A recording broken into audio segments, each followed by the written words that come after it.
पहले भी कथा में कहा, आज फिर कहते हैं, आप स्वर्ग जाएंगे ना जाएंगे इसका कोई गारंटी नहीं है। हम स्वर्ग जाएंगे ना जाएंगे इसकी भी कोई गारंटी नहीं है, ठीक है।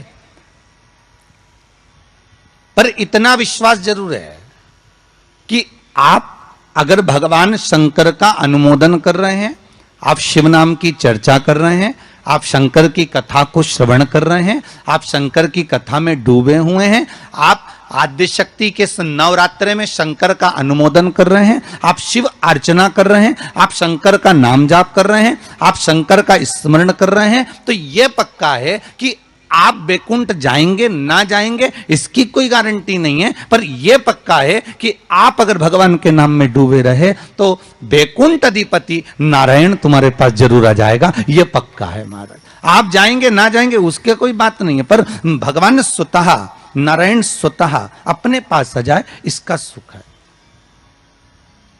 इसका एक आनंद। तो हम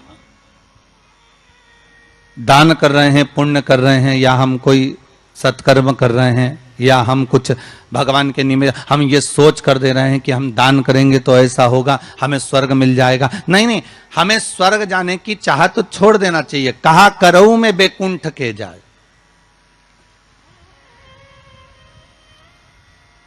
मैं बैकुंठ जाकर करूंगा क्या?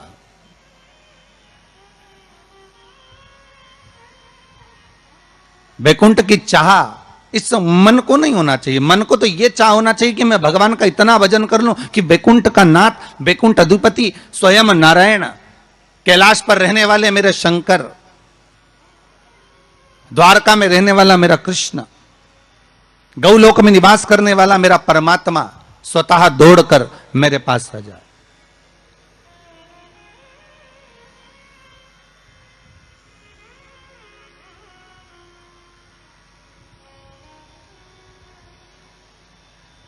और उस परमात्मा को पाने के लिए महाराज केवल एक नाम का था। तो बैकुंठ आप जाएं या हम जाएं इसका कोई पक्का भरोसा या विश्वास नहीं, कोई ने लिख के भी नहीं दिया तुमको, और जो गए उनसे पूछ भी नहीं सकते कि तुम बैकुंठ में हो कि और कहीं हो।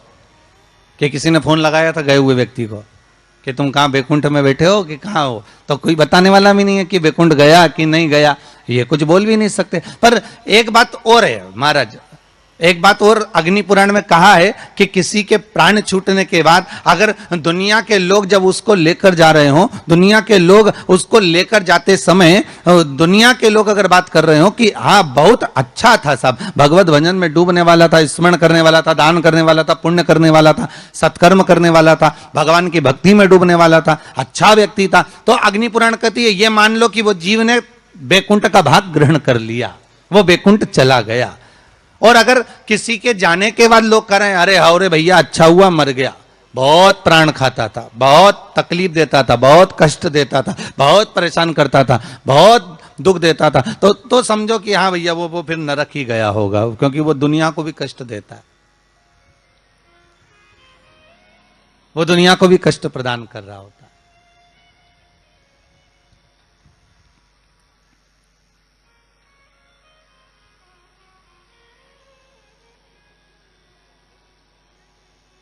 उसकी चित्तवृत्ति में, उसके मन में ये आ जाता है कि मैं कहीं ना कहीं किसी ना किसी रूप में बैकुंठ जाना चाहता हूं। तो शिव महापुराण की कथा कर रही है बैकुंठ का भाग तुम्हारे भाव में नहीं आना चाहिए कि हम बैकुंठ जाएंगे और हम बैकुंठ जाने का प्रयास करेंगे। नहीं नहीं, हमें बैकुंठ नहीं जाना, हमें बैकुंठ अधिपति नारायण को यहां बुलवाना है, हमें भगवान विष्णु को अपने हृदय में, अपनी चित्तवृत्ति में, अपने मन में आमंत्रित करना है।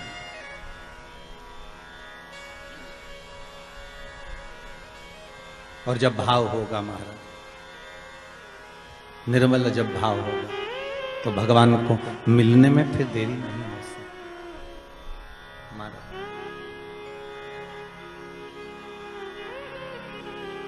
कहते हैं प्रेम से प्रभु छिलके भी खा गए, कहते हैं प्रेम से प्रभु छिलके भी खा गए,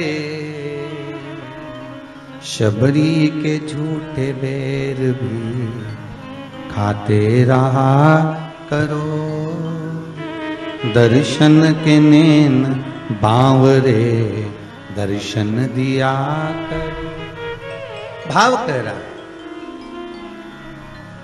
भगवान का चरित्र कह रहा है कि आपका हृदय जितना निर्मल होगा, आप निर्मल भाव से जितना भगवान की भक्ति को धारण करोगे, निर्मल भाव से आप जितना भगवान का भजन करोगे, निर्मल भाव से आप जितना भगवान को रिझाने का प्रयास करोगे, भगवान उतनी जल्दी प्राप्त हो जाए।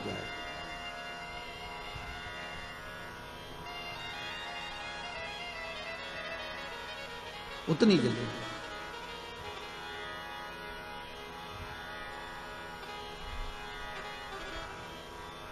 भाव कह रहा है महाराज कि ये जो भगवान ने जिह्वा हमको दी है, ये केवल इस कली काल से उबरने का एक साधन दिया। इस कली काल से उबरने का एक साधन, कली काल से निकलने का एक साध्य बनाया है कि केवल कि राम कहो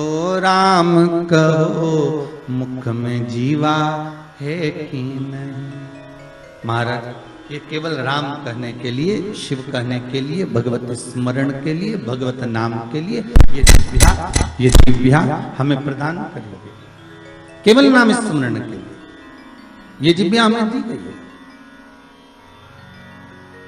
और कलिकाल का साधन, कलिकाल का एक आनंद, कलयुग का एक भाव भगवत स्मरण का एक नाम है। शिव महापुराण की कथा कह रही है कि बैकुंठ जाने का भाव नाम,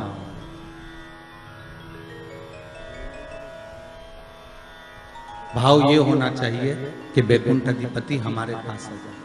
तो 7 दिन की शिव महापुराण में अगर गंगा के घाट पर आप सुन रहे हैं इस पावन कथा का रसस्वादन बघेल परिवार द्वारा आप कर रहे हैं, तो आपके भीतर ये भाव प्रकट हो कि हमें भगवान मिले।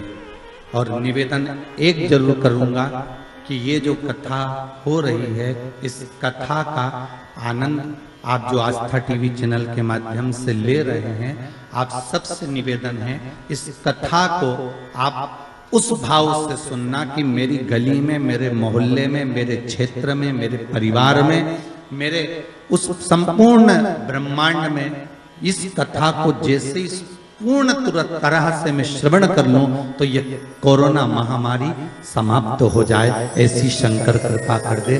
बाबा से ऐसी विनती कर कर श्रवण कर। अभी तक कथा आपने जो सुनी ना वो आपके लिए सुनी है, पर मेरा निवेदन हृदय से है, दिल से है। अभी तक जितनी कथा आपने सुनी ना टीवी चैनल के माध्यम से, या आपने कुबेरेश्वर धाम पर आकर सुनी हो, या रुद्राक्ष महोत्सव में सुनी हो, या यूट्यूब फेसबुक पर सुनी हो, वो आपने अपने लिए सुनी। पर ये कथा जो ये गंगा के घाट से चल रही है, ये जो कथा है, इस कथा को आप इस भाव से सुनना कि अब ये कोरोना महामारी समाप्त हो जाए और विश्व का कल्याण हो जाए, जगत का एक आनंद हो जाए और सबके हृदय से ये कोरोना महामारी का जो भय है वो समाप्त हो जाए। कथा अब उसके लिए सुनिए।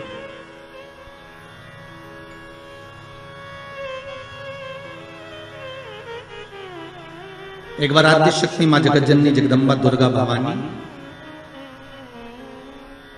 भगवान शंकर के पास जाती हैं और भगवान शिव से मां जगतजननी दुर्गा भवानी ने एक बात कही कि प्रभु सुनिए,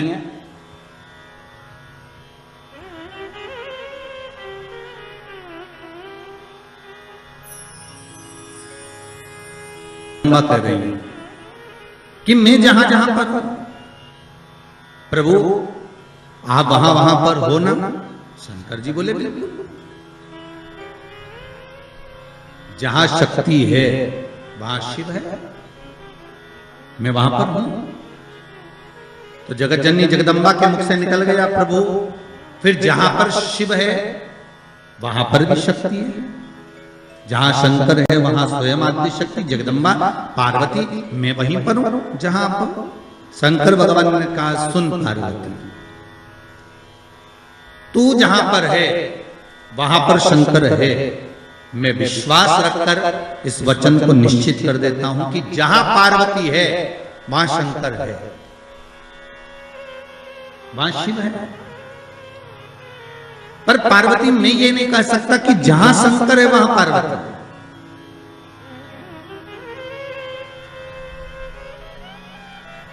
जहां पार्वती है वहां शिव है, ये पक्का है। जहां पार्वती है वहां शंकर है, ये निश्चित है, ये पक्का है। पर जहां शंकर स्वतः है, जहां शिव है, वहां पार्वती हो, ये पक्का नहीं। इसको मैं निश्चित नहीं कर सकता, इसको मैं पक्का नहीं कर सकता। पार्वती जी की आंखों से अश्रु बहने लगा। माता पार्वती के नयन अश्रु बह रहे हैं, और माता पार्वती के जब नयन अश्रु बह रहे हैं तो भगवान शिव ने पूछा क्या बात है पार्वती, हुआ क्या? आपकी आंखों में आंसू कैसे आ गए?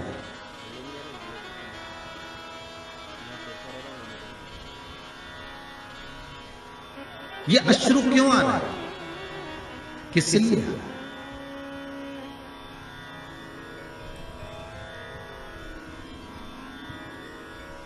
आज हमारे यजमान कह रहे थे कि गुरुजी जरा हमारी धर्म पत्नी को समझाना, थोड़ा सा क्रोध कम करो। तो हमने कहा जरा तुम अपनी धर्म पत्नी से बात करवाइएगा। तो उन्होंने अपनी धर्म पत्नी से बात कराया, तो उनको देखकर लगा कि क्रोध तो करती होंगी, पर यह भी पक्का है कि इनका स्नेह पति के प्रति ज्यादा ही होगा। क्योंकि शिव महापुराण की कथा कहती है कि पार्वती ने शंकर भगवान से 2 वर मांगे थे काशी की भूमि में। पार्वती जी ने शंकर भगवान से 2 वर मांगे थे। पहला वर माता पार्वती ने शिव जी से मांगा था कि पहला वर दीजिए जिस पति पत्नी में झगड़ा हो उसमें प्रेम बहुत बढ़े। तो शंकर भगवान ने कहा तथास्तु। तो उसका एक असर तो आज दिख गया, ठीक है। मतलब जब बात सामने आ जाए तो समझ लो कि मतलब शिव जी ने जो वर दिया था वो गलत नहीं है, कि जहां पर प्रेम बहुत हो। पार्वती जी कह रही है कि ऐसा वर दो जहां प्रेम,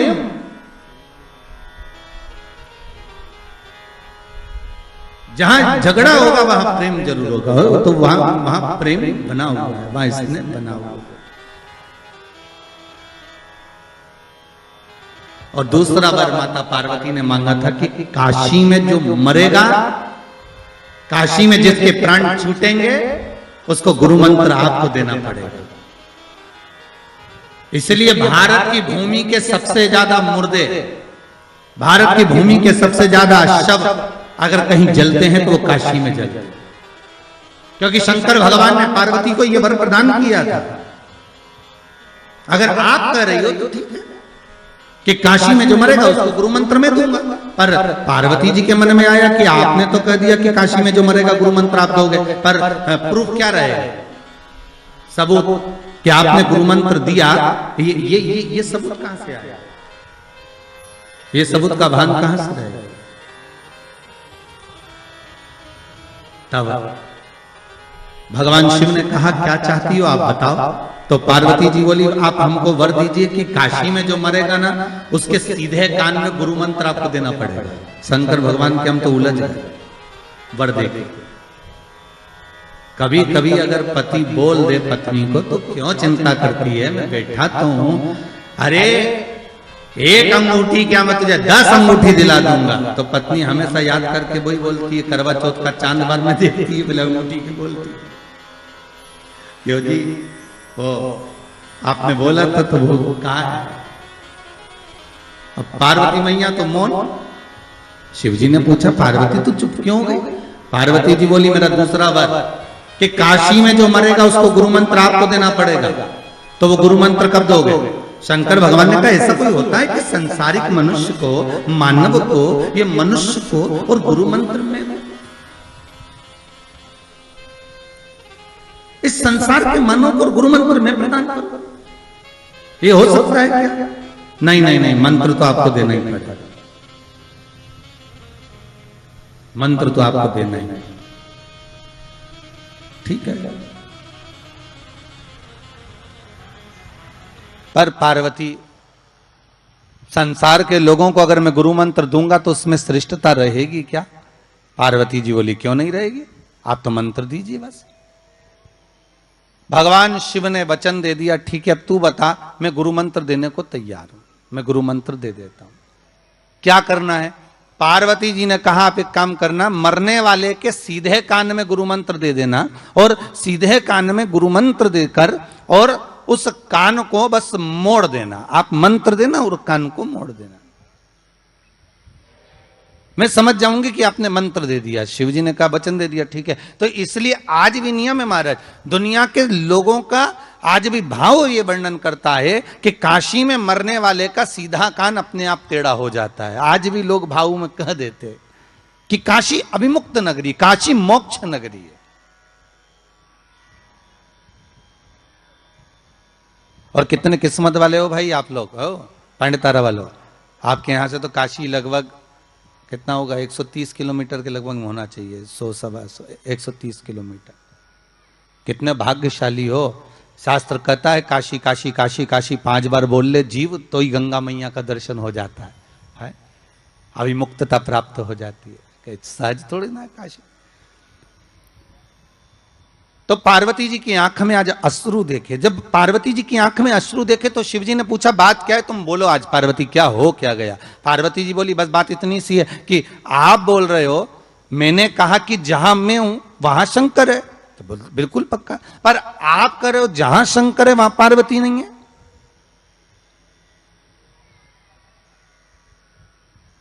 जहां शिव है वहां पार्वती नहीं है, आखिर क्यों, किस लिए?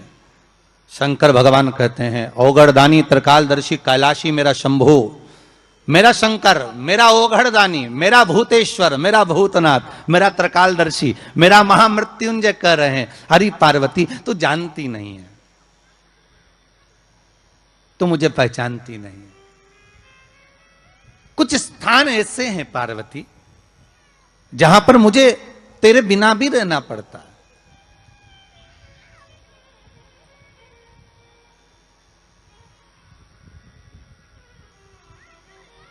पार्वती जी ने हाथ जोड़कर निवेदन करा, प्रभु कोई एक स्थान ऐसा बता दो जहां शंकर हो और शंकर के साथ आद्य शक्ति पार्वती भी हो।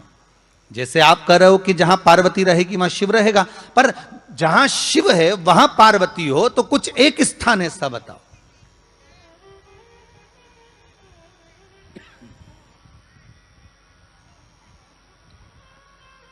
वो स्थान हमको दे दीजिए।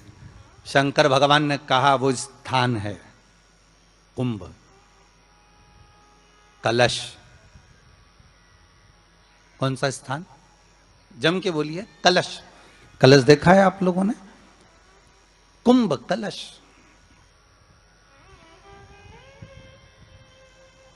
उस कलश में हे पार्वती, जहां शंकर है वहां तू भी विराजमान होगी, और केवल एक रूप में नहीं, सारी विद्याओं के रूप में तू उसमें संजू रहेगी। केवल एक कलश। आज नया संवत्सर है, नूतन वर्ष है। पूरे भारत की भूमि पर और मेरे भारत के जो मानव है जहां जहां निवास कर रहे हैं, विदेश में भी, पूरी भारत की भूमि पर आज के दिन लोग देवी जी की स्थापना करते हैं। तो क्या स्थापना में क्या रखते हैं? कलश रखते हैं ना। तो कलश किस लिए रखा जाता है? कलश का क्रम क्या है? अपन ने अभी तक कथाओं में बहुत सुना शिव महापुराण में कि दिए का महत्व क्या है, अपन ने सुना दही का महत्व क्या है, जल का महत्व क्या है। पूरी शिव महापुराण में अपने अलग अलग महत्व को जाना है। पर यह नवरात्रे में जो शिव महापुराण की कथा शुरू हो रही है, नवरात्रे में जो शिव महापुराण की कथा को हम श्रवण करने के लिए बैठे हैं, इसमें हमारा एक संशय और मिटना चाहिए कि भारत की भूमि पर जब मां आद्य शक्ति की स्थापना होती है, मां जगत जननी को जब विराजमान किया जाता है, या चैत्र नवरात्रे में, शरदीय नवरात्रे में, आषाढ़ी नवरात्रे में, आदिकादिक पौष नवरात्रे में हम शंकर की, हम जगत जननी जगदम्बा की जब स्थापना करते हैं, या हम नूतन घर का प्रवेश करते हैं, या गणेश जी की स्थापना करते हैं, या कोई दुकान को प्रवेश करते हैं, या कोई शुभ कार्य करने के लिए अग्रण्य होते हैं, तो हम कलश की स्थापना क्यों करते हैं। आज शिव महापुराण में शुरुआत में अपन शिव और पार्वती की यही संवाद को लेकर चलते हैं।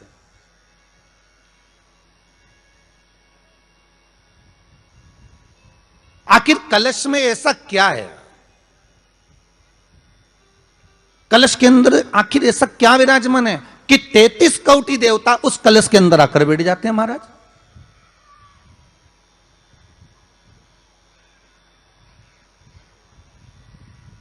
आप कोई यज्ञ करने जा रहे हो, आप कोई पोथी पुराण करने जा रहे हो, आप कोई अच्छा कार्य करने जा रहे हो, तो ब्राह्मण देवता कह देते कलश की स्थापना होगी, कलश की शोभा यात्रा निकलेगी, कलश यात्रा निकलेगी, कलश विराजमान होगा। और आज हर की पौड़ी पर, प्रयागराज में, या उज्जैनी में, नासिक में जो बड़े बड़े कुंभ के मेले होते, कुंभ का मतलब भी तो कलश से होता, उसकी महत्वता क्यों है? उस कुंभ की, उस घड़े की महत्वता कहां से प्रकट हो गई? शिव महापुराण की कथा कहती है महाराज, भगवान ओघड़दानी शंकर स्वयं आद्य शक्ति जगदम्बा से कहते हैं कि जगदम्बा तू क्या चाहती है बोल। तो जगत जननी जगदम्बा कहती है कि जहां मैं हूं वहां शंकर है, ये आपने कह दिया, पर जहां शंकर है वहां पार्वती का होना जरूरी है। उसके लिए सिद्ध करने के लिए एक स्थान ऐसा बनाया जाए जहां पर शंकर विराजमान है और शंकर के साथ पार्वती विराजमान है। तो शिव जी ने कहा, पार्वती उसके लिए मैं तुझे एक सुंदर कलश का निर्माण कर देता हूं। दुनिया का रचनाकार, दुनिया की रचना करने वाले महाराज, संपूर्ण ब्रह्मांड की रचना करने वाले, जिनको भगवान शिव ने स्वयं ब्रह्मदेव से कहा है कि ब्रह्मा जी तुम सृष्टि खंड को आगे बढ़ाइए, सृष्टि की रचना करिए। और आज ही के दिन, यही चैत्रीय प्रतिपदा के दिन, यही इसको कहते हैं नया संवत्सर, नया वर्ष।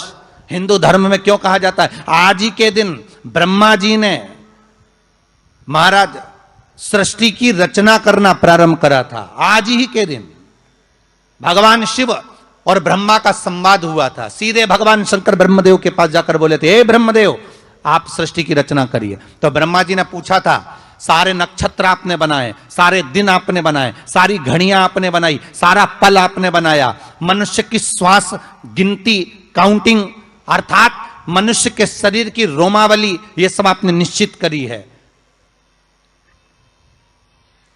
मनुष्य की कितनी धड़कन चलेगी, कितनी श्वास चलेगी, 21,600 श्वास जो मानव के शरीर से प्रतिदिन निकल रही है, 3.5 करोड़ रोम छिद्र जो मनुष्य के शरीर में बने हुए हैं, ये संपूर्ण बनाने वाले आप हो। एक एक घड़ी, एक एक पल, एक एक नक्षत्र, एक एक समय बनाने वाले आप हो, हर श्वास को बनाने वाले आप हो। तो आपसे मुझे कहना है कि एक निर्माणकर्ता ब्रह्मदेव, आप ब्रह्मा जी करें तो एक काम करो ना कि सृष्टि की रचना भी आप करो। भगवान ब्रह्मा ने शिव जी से कहा कि सृष्टि की रचना आप करिए।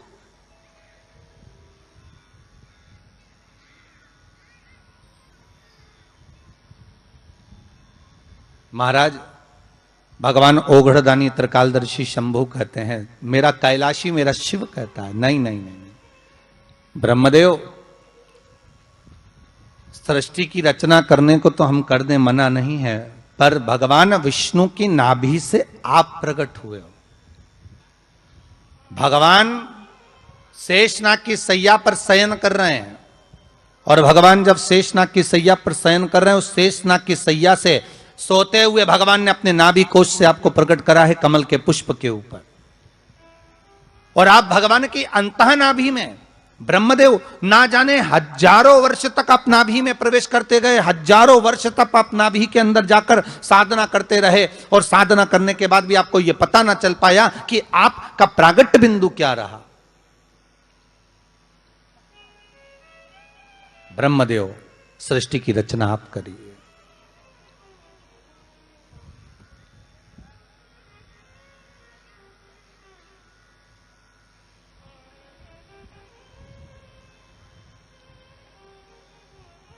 ब्रह्मा जी कह रहे हैं, नाथ इस सारे ब्रह्मांड को रचना करना है, कर दूंगा, मना नहीं है, पर रचना करता भगवान ब्रह्मा जी कहते हैं कि मैं संसार को एकाग्रित करूं, उससे पहले 33 कोटि देवताओं को मुझे एकाग्रित करना, और सारे 33 कोटि देवता एक जगह पर आकर विराजमान हो जाए, ऐसी कोई व्यवस्था करना। शंकर भगवान ने कहा बनाओ ब्रह्मदेव, तुम निर्माण करो। ब्रह्मा, शास्त्र कहता है कि भगवान शिव स्वतः, शंकर तो शंकर है, भगवान शंकर ने एक मट्टी का सुंदर सा भाग ढेला एकत्रित करा, उस ढेले से भगवान ने एक सुंदर कुंभ का निर्माण करा, एक सुंदर कलश का निर्माण करा।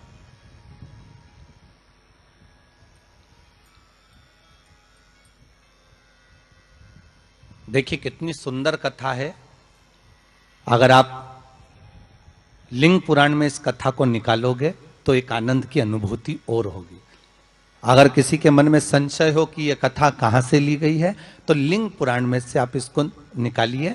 उसमें वर्णन किया गया कि सफेद मट्टी का शिवलिंग, लाल मट्टी का शिवलिंग, पीली मट्टी का शिवलिंग, काली मट्टी का शिवलिंग, उस शिवलिंग के निर्माण के पहले जब भगवान का पूजन करने के लिए पात्र की जरूरत पड़ी, तो उस पात्र का निर्माण किसने करवाया था?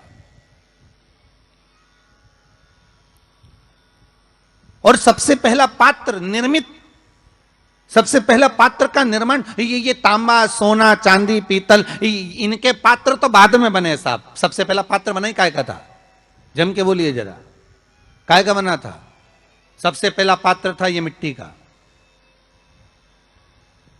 आज भी हिंदू धर्म में भले तुम्हारे घर में सोने के कलश हो, भले चांदी के कलश हो, भले तुम्हारे घर में पीतल और तांबे के पात्र रखे हों, पर आज भी अगर ब्राह्मण कहेंगे कि हमें कोई यज्ञ करना है, अनुष्ठान करना है, हमें ये स्थापना करना है, तो ब्राह्मण एक ही बात कहेंगे कि तांबा, पीतल, चांदी के हमें पात्र नहीं चाहिए। ब्राह्मण कहेगा मैं मिट्टी के कलश लाकर रखो।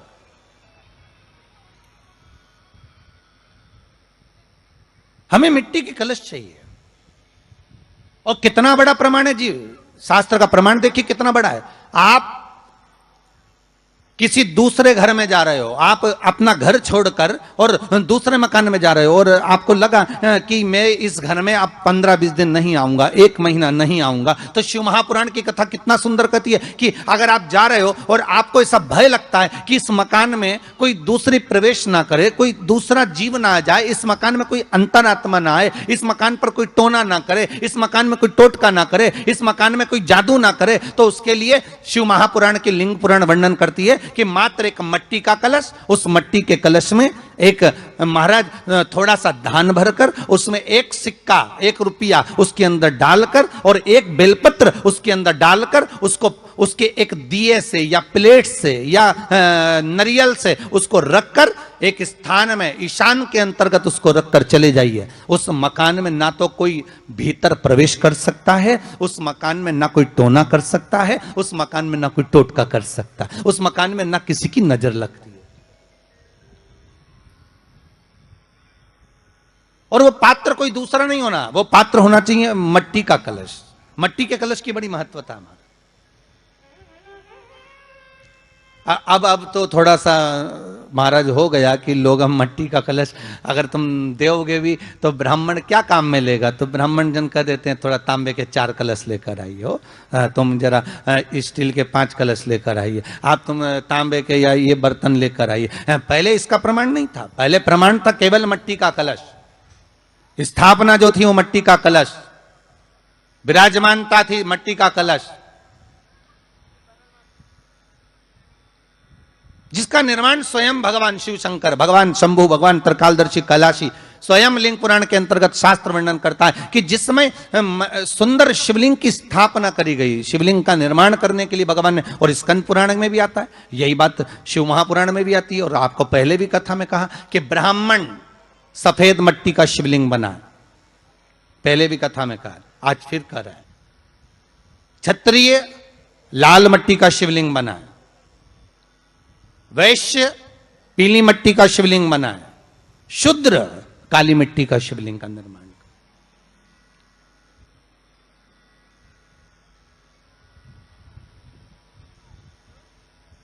काली मट्टी का शिवलिंग का निर्माण कर।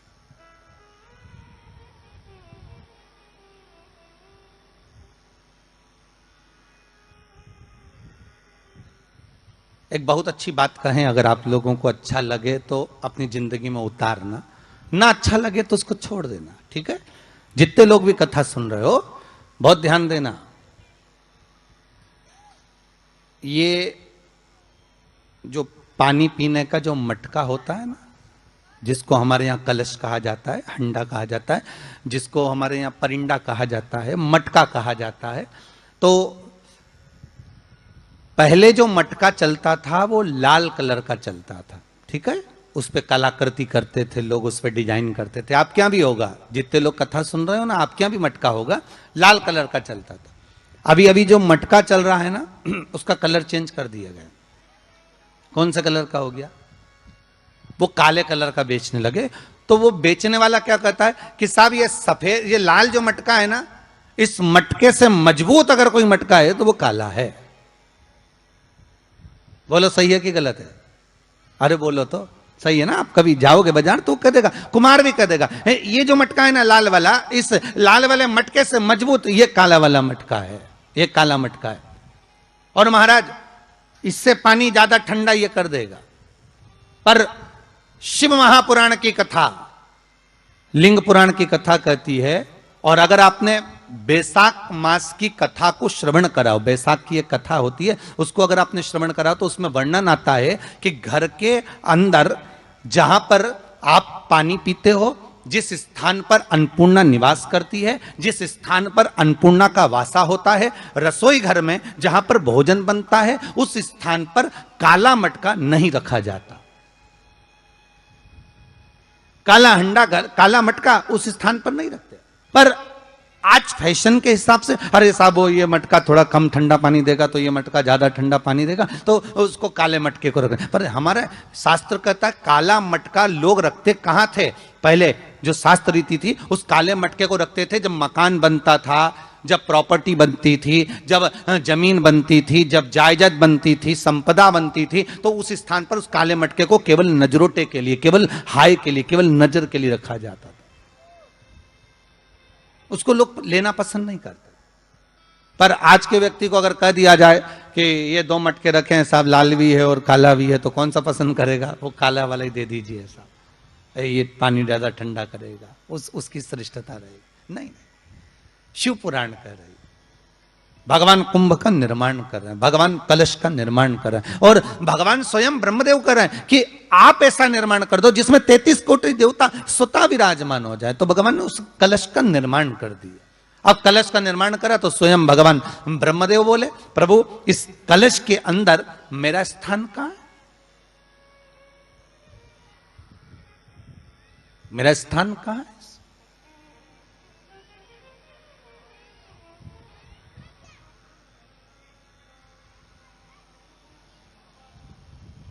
बहुत ध्यान देना महाराज, कलश का जो मुख होता है, उस मुख पर भगवान विष्णु का स्थान होता है।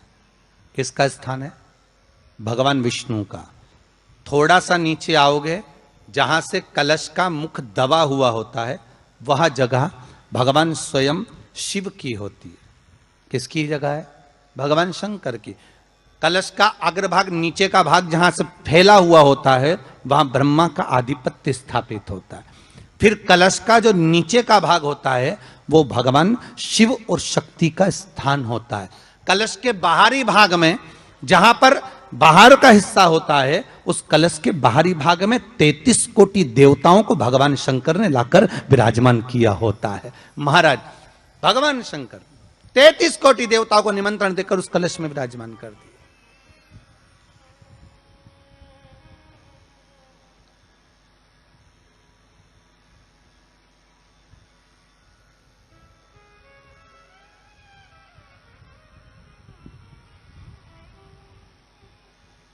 कितना सुंदर लिखा है देवी भागवत के अंदर कि जहां जगह पर किसी देवताओं को बुलाने की जरूरत नहीं होती, 33 कोटि देवता उस जगह पर स्वतः विराजमान हो जाते हैं। स्वयं 33 कोटि देवता स्वयं वहां विराजमान। और कितनी महत्वता कलश की महाराज।